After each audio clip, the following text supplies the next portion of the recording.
The value of US dollar is slipping, and it's slipping fast. But why is this happening, and what role do other countries like China, Russia, and Europe play in all of this? To answer these questions, we have to go back a few years. The housing market was hot, jobs were plentiful, and everyone seemed to have a little extra cash in their pockets. But then, as we all know, the bubble burst, the housing market crashed, banks went under, and the economy was thrown into a tailspin. Since World War II, the US dollar has undoubtedly been the world's most powerful currency.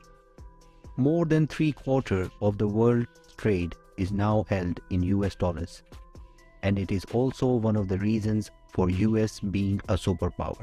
However, the position of the United States in the China conflict, the relations between Saudi Arabia and the United States, and after the Russia-Ukraine war, the value of the US dollar in many countries is decreasing. What's up everyone, and welcome to our YouTube and Facebook channel. If you are watching our channel for the first time, please consider subscribing. And if you like our videos, please give us a thumbs up. And now, let me tell you why the dollar is losing its value. In the year 2001, 70% of the world's wealth was in US dollar, which is now less than 60%. China's currency, the yuan, is becoming increasingly important with a total currency of $18 million, that is, with a value of $18,000 billion. China is currently a trading partner of 125 countries in the world.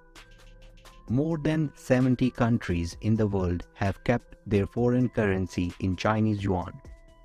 So the question arises whether the Chinese yuan or any other currency can be the alternative to the dollar in the future, which can end the supremacy of the US dollar. China has been actively trying to devalue their own currency, the yuan, in order to make their exports more attractive to other countries.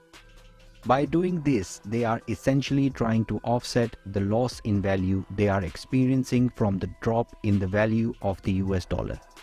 Additionally, China accounts for over 25% of global manufacturing, and its products are widely distributed across the globe. This has given China the power to persuade numerous countries to adopt the yuan instead of the US dollar. However, persuading developed nations like Japan, Great Britain, Singapore, and Germany to adopt the yuan remains a challenge for China. To address this, China has been engaging in bilateral currency swap agreements. China has already signed more than 40 agreements with countries such as Russia, UK, Singapore, South Korea, and the European Central Bank, with a combined value of over 3 trillion yuan. But China isn't the only country playing this game. Russia is currently facing numerous sanctions from the US, prompting them to decrease their use of the US dollar. In place of the dollar, they are storing their reserves in gold and yuan.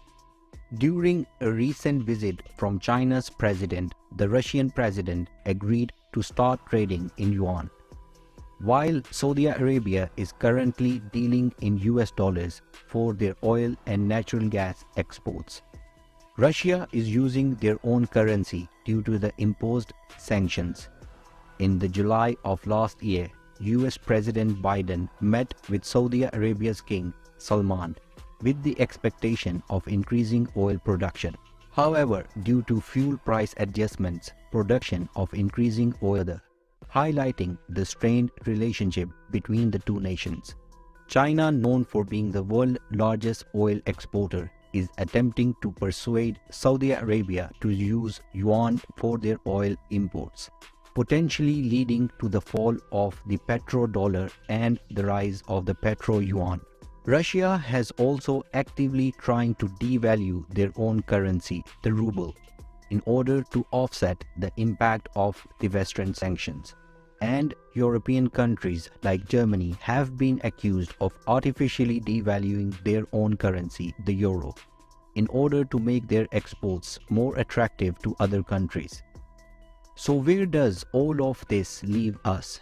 Well, for one, it means that the global economy is in a constant state of flux, as countries try to manipulate their own currencies in order to gain an advantage in the global marketplace. The value of the currencies will continue to fluctuate, and as the value of the US dollar continues to drop, it will become more expensive for Americans to buy imported goods, while at the same time making American goods cheaper for foreign buyers. So what can be done to prevent this from happening? Unfortunately, there is no easy answer. The global economy is a complex web of interdependent factors, and any attempt to manipulate one part of it could have unintended consequences in other parts of the system. However, there are some steps that could be taken to mitigate the risk of a global financial crisis. First and foremost, the US Federal Reserve could tighten monetary policy in order to combat inflation. This would involve raising interest rates, which would make borrowing more expensive and could slow down the economy. However, it would also help to stabilize the value of the dollar and prevent inflation from spiraling out of control. Secondly, the US could try to reduce its reliance on foreign debt. By reducing the amount of debt held by other countries, the US could reduce its vulnerability to fluctuations in the global economy. This would involve reducing government spending and potentially raising taxes in order to pay down the debt. Thirdly, the US could work with other countries to try to establish a more stable global financial system. This could involve coordinating policies on currency manipulation as well as establishing new international institutions to oversee the global economy. Ultimately, the fate of the US dollar and the global economy is in the hand of policymakers and financial institutions around the world. While there is no easy solution to the complex problem facing the global economy, there are steps that can be taken to mitigate the risk of a financial crisis. Whether or not these steps are taken remains to be seen, but one thing is clear. The future of global economy is uncertain, and the value of US dollar is just one piece of the puzzle. And that's it for today's episode of Let Me Tell You. I hope you find our videos informative and interesting. Let us know about your thoughts in the comments below.